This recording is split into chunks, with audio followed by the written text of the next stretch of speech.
Palanpur collector કચેરીને બોમ્બથી ઉડાવી દેવાની ધમકી મળી છે। ઈમેલના માધ્યમથી કલેક્ટર કચેરીને બોમ્બથી ઉડાવવાની ધમકી મળી। ધમકીભર્યો ઈમેલ મળતા જ સુરક્ષા એજન્સીઓએ સર્ચ ઓપરેશન શરૂ કર્યું। કચેરીના સ્ટાફને બહાર કાઢી પોલીસે સર્ચ ઓપરેશન શરૂ કર્યું છે। મેલ ક્યાંથી આવ્યો, કોણે કર્યો તેને લઈને તપાસ ચાલુ છે। પાલનપુર કલેક્ટર કચેરી પોલીસ છાવણીમાં ફેરવાઈ ગઈ છે। લોકોને પણ સુરક્ષાના ભાગરૂપે કચેરીમાંથી બહાર કાઢવામાં આવ્યા છે। કચેરીના સ્ટાફને બહાર કાઢી પોલીસે અહીંયા સર્ચ ઓપરેશન શરૂ કરી દીધી છે। હજી સુધી તો કંઈ પણ કોઈ એવી વસ્તુ શંકાસ્પદ હોય તે નથી મળી આવી। મેલ આવ્યો ક્યાંથી, મેલ મોકલનાર વ્યક્તિ કોણ છે તેની કોઈ જ જાણકારી હજી પ્રાપ્ત નથી થઈ, કેમ કે તપાસ હજુ ચાલુ છે।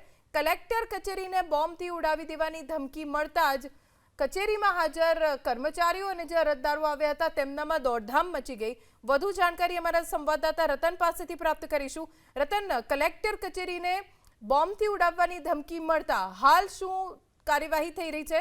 જે કલેક્ટર કચેરી જે બોમ્બથી ઉડાવી દેવાની જે મામલો હતો એ સામે ધમકી મળી, જે મેલ મળેલો છે પાલનપુર કચેરીથી બોમ્બથી જે ઉડાવી દેવાની જે વાળા જે મેલ આવતો, અત્યારે તો અફરાતફરીનો માહોલ થયો છે। સ્થાનિક પોલીસ ઘટના સ્થળે સ્ટાફ સાથે કચેરી બહાર નીકળી ગઈ। પોલીસ અત્યારે વધુ તપાસ કરી રહી છે કે અંદર જે મેલ મળ્યો એનાથી લોકો અત્યારે ડરમાં છે। તેને લઈને ખાસ કરીને બીજો જે બાજુમાં જે ન્યાય સંકુલ ત્યાં પણ જે આવો મેલ આવ્યો, ત્યાં પણ બી જે તમામ જે લોકો કામ અર્થે આવતા એ લોકોને તમામ બહાર કાઢી દેવામાં આવ્યા છે। અને સ્થાનિક પોલીસ તમામ તે સ્થળ ઉપર પહોંચીને અત્યારે જે બોમ્બ છે કે નથી એની અંદર ઝીણવટભરી તપાસ કરીને વધુ તપાસ કરી રહી છે પોલીસ। રતન, આભાર જાણકારી આપવા માટે।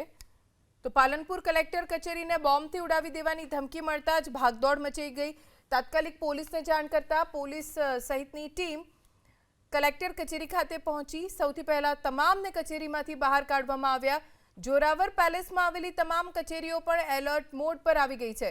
કલેક્ટર કચેરી નજીક આવેલું કોર્ટ સંકુલ પણ ખાલી કરી દેવામાં આવ્યું છે।